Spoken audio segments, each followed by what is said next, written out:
JJ, you guys have been really good in crunch time, especially through this stretch. How much do you look at just simply the missed free throws versus some of the other stuff and down the stretch? Would have to go rewatch every possession there in the last couple minutes. Overall, I felt comfortable with our execution up until the missed free throws and the Wagner three. I would say don't quote me on that, but it's just a general thought right now.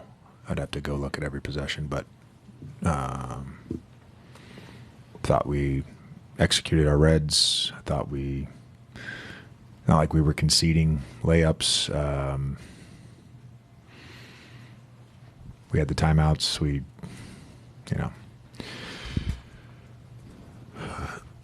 didn't love the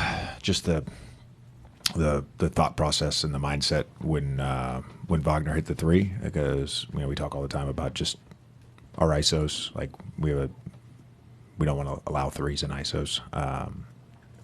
Obviously late game especially. A small thing on the last play. We got two options on that play. We got to one of them.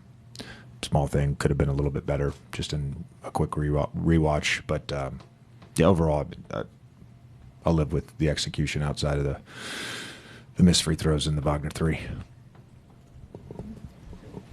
JJ, felt like they really got back into the game in the third quarter when they outscored you guys by 8. What did you see in that frame that kind of swung things coming out? Yeah, we didn't. They disrupted the flow, as zone can do sometimes. You can disrupt the sort of the flow of the game. They were having a hard time stopping us. And to be honest with you, I don't feel like it disrupted us for more than a couple possessions. I know we didn't score for a stretch there, but we got good shots. Those first couple possessions weren't great. It kind of took us aback a little bit, and then we were able to execute against it. But it was just that stretch there where we struggled to score, and frankly, we just weren't getting stops. Which, if you get stops, then you're playing against man in early offense.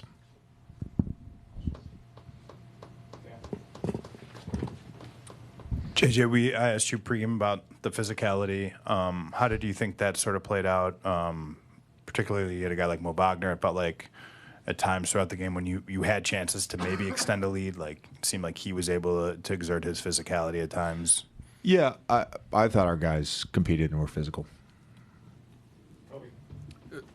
Kind of on that note, I mean, LeBron had multiple late moments where he was really embracing physicality, thinking about the box out on Goga, offensive rebound. Does that make this even more frustrating where you did match the physicality in the way you wanted to and still, because of free throws? Yeah, every loss is frustrating. Every loss is frustrating.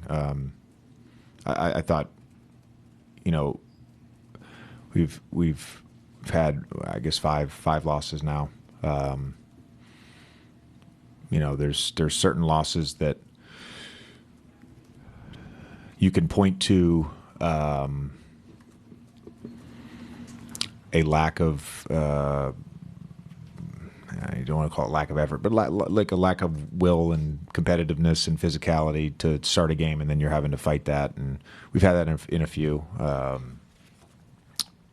The Phoenix game and this game where it comes down to late game and it can swing on a couple plays, and frankly, it swung on our missed free throws tonight. Last one, Rachel. JJ, you shared with us that after every game, but particularly losses, the details of the game are something you live with for a few hours afterward, at least. What do you do to sort of, because now that you're doing this all the time, being in the rhythm of losing and winning and all of that is, I'm sure, an experience you have to figure out how to figure out late at night. Yeah. Thank you. I go to a very dark place, literally. Yeah. It's the basement. I turn the lights out and I watch film. Yeah. That's really getting away from the game. Congratulations. That's my therapy. Thanks.